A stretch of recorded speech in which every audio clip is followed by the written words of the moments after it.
नमस्कार बच्चों, आज का जो हमारा विषय है वो डबल एंट्री सिस्टम में खातों के वर्गीकरण का है। वर्गीकरण का अर्थ खातों के नियम का है।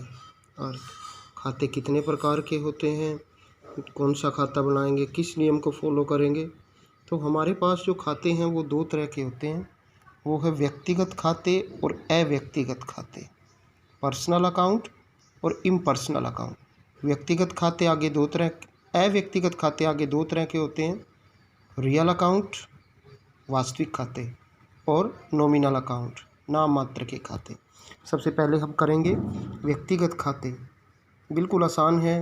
वे खाते जो किसी व्यक्ति, फर्म, कंपनी, संस्था के नाम से खोले जाते हैं उन्हें व्यक्तिगत खाते कहते हैं। जैसे राम का खाता, मोहन का, कृष्ण का, किसी कंपनी का खाता, दिल्ली विश्वविद्यालय का, बैंक का, व्यवसाय के स्वामी का capital account. Drawings account, drawings क्या होता है, जो व्यवसाय का स्वामी व्यवसाय में से निजी प्रयोग के लिए पैसा निकालता है उसको ड्राइंग्स कहते हैं। ये तो हो गया व्यक्तिगत खाते का अर्थ। इसमें किसी भी व्यक्ति का नाम, फर्म का नाम, कंपनी का नाम, बैंक अकाउंट, कैपिटल अकाउंट और ड्राइंग्स अकाउंट आते हैं। इसका रूल क्या है? रूल है डेबिट द रिसीवर और क्रेडिट द गिवर। उदाहरण इसने बहुत आसान लिया है कि हमने हरि को 20,000 रुपये दिए, तो हमने हरि को 20,000 रुपये दिए तो दो खाते प्रभावित हो रहे हैं, एक हरि का और एक कैश अकाउंट। हम डेबिट द रिसीवर के नियम के अनुसार हरि एक पर्सन है, व्यक्ति है, उसको डेबिट करेंगे तो हरि का खाता रिसीवर का है, और कैश अकाउंट को क्रेडिट करेंगे। कैश अकाउंट रियल अकाउंट है, उसके बारे में आगे अभी बात करेंगे। तो इसकी एंट्री क्या होगी? जब भी जर्नल एंट्री करते हैं तो जिसको डेबिट करते हैं उसके नाम के आगे DR लिखते हैं, जिसको क्रेडिट करते हैं उसके नाम के आगे टू लिख देते हैं। तो यहाँ पे एंट्री होगी Hari to cash account, debit the receiver. हम यहाँ केवल अभी पर्सनल अकाउंट के बारे में पढ़ रहे हैं। तो हरी के पास पैसा आया तो उसको हमने क्या कर दिया? डेबिट कर दिया। अब आगे चलते हैं। इनके 3 प्रकार होते हैं व्यक्तिगत खातों के। पहला है नेचुरल पर्सनल अकाउंट। इसमें प्राकृतिक व्यक्तियों को जो नेचुरल रूप से उपस्थित हैं, जैसे मोहन, सोहन, सीमा, निर्मला आदि के खाते आते हैं। व्यवसाय के स्वामी का पूंजी खाता, ड्राइंग्स अकाउंट। डेटर वो व्यक्ति होते हैं जिनको हमने माल उधार बेचा है। और क्रेडिटर्स के अकाउंट आते हैं। क्रेडिटर्स वो हैं जिनसे माल उधार खरीदा है। फिर दूसरे जो अकाउंट है वो है artificial personal account. Artificial personal account, इनका व्यक्तियों की तरह कोई भौतिक शरीर नहीं होता, अस्तित्व नहीं होता, परंतु उन्हें व्यक्तिगत खाते माना जाता है। इसमें जितनी भी फर्म है, कंपनियां हैं, संस्थाएं हैं, बैंक हैं, उनके खाते आते हैं। ये सब व्यवसायिक लेन देन के लिए कृत्रिम व्यक्ति माने जाते हैं। इनमें क्लब, बीमा कंपनी और सरकारी विभाग ये भी आते हैं। क्लब, बीमा कंपनी और सरकारी विभाग ये भी आते हैं। फिर होते हैं जी रिप्रेजेंटेटिव पर्सनल अकाउंट। इसमें वे खाते आते हैं जो किसी व्यक्ति या व्यक्तियों के समूह को रिप्रेजेंट करते हैं। जैसे कर्मचारियों को देय वेतन, आउटस्टैंडिंग सैलरी, मतलब ऐसा वेतन जो देना था लेकिन नहीं दिया है। यह खाता कर्मचारियों का प्रतिनिधित्व करता है, इसीलिए व्यक्तिगत खाता माना जाता है। प्रीपेड इंश्योरेंस अकाउंट, जैसा बीमे की किस्त अगर हम एडवांस में पे कर देंगे तो वो होगा prepaid insurance. Accrued income, accrued interest या एक्रूड इनकम ऐसी आय या ब्याज जो कमा तो लिया लेकिन प्राप्त नहीं हुआ है, उसको बोलेंगे एक्रूड इंटरेस्ट या एक्रूड इनकम। फिर है अनअर्न्ड कमीशन। अगर कमीशन एडवांस में रिसीव हो जाए, काम अभी पूरा नहीं हुआ लेकिन कमीशन पहले से आ जाए तो उसको कहेंगे हम अनअर्न्ड कमीशन। तो 3 तरह के इनके प्रकार हैं व्यक्तिगत खातों के: प्राकृतिक व्यक्तिगत खाते, कृत्रिम व्यक्तिगत खाते और प्रतिनिधित्व व्यक्तिगत खाते। ये आपने अच्छी तरह से पढ़ने हैं। अब हमारा दूसरा जो प्रकार है, अभी तक हम कर रहे थे पर्सनल अकाउंट, अब करेंगे इम्पर्सनल अकाउंट। इम्पर्सनल अकाउंट में पहला अकाउंट होता है रियल अकाउंट, रियल वास्तविक खाता। वह सब वस्तुएं जिनका मूल्य मुद्रा के रूप में मापा जा सकता है और जो व्यवसाय की संपत्तियां हैं, उनके खातों को वास्तविक खाते कहा जाता है। जैसे cash, furniture, machinery, building, goodwill आदि।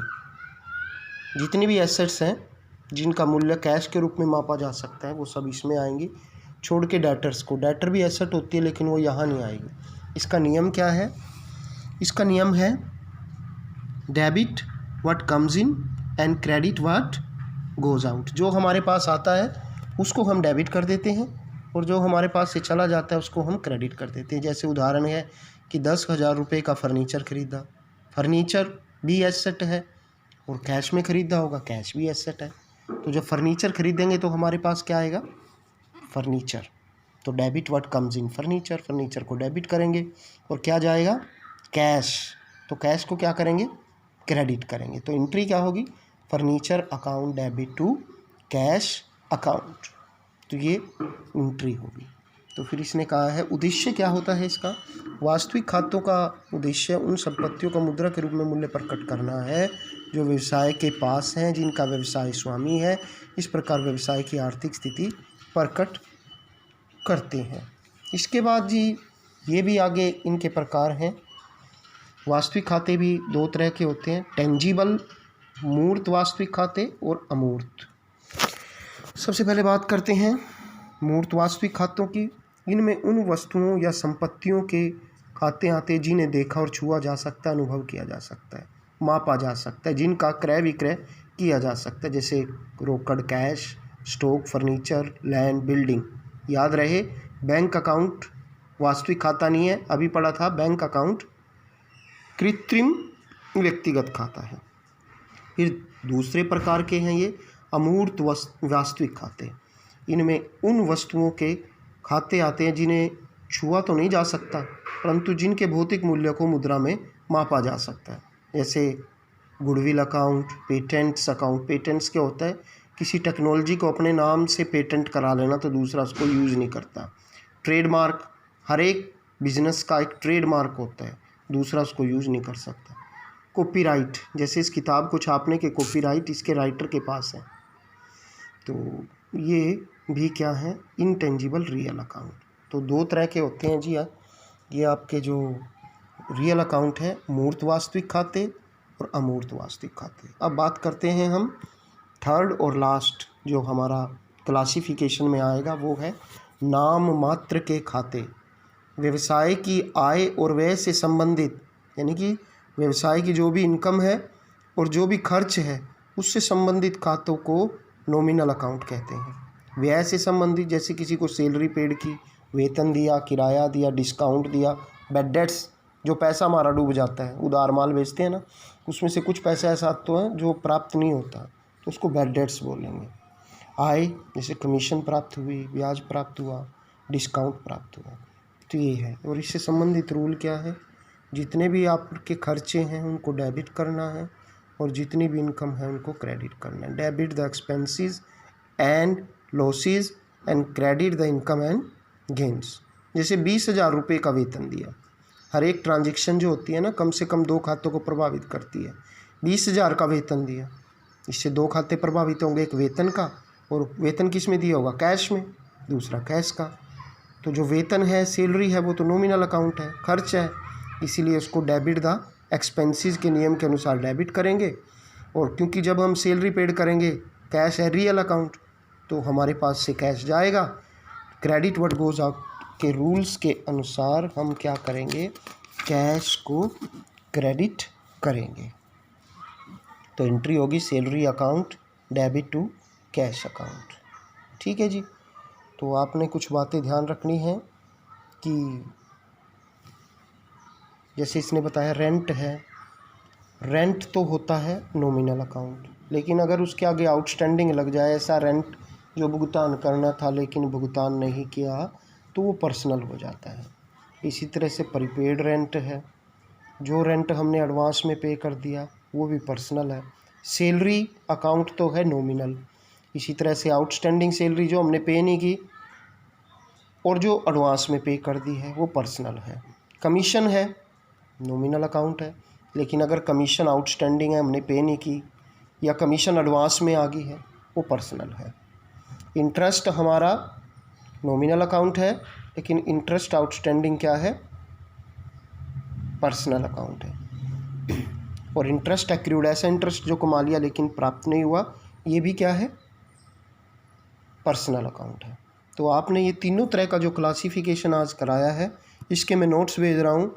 अच्छी तरह से पढ़ना है, समझना है, इसी के ऊपर पूरे का पूरा अकाउंट्स आधारित है। आपने हर रोज़ कम से कम 10 मिनट इस क्लासिफिकेशन और रूल्स को पढ़ना है।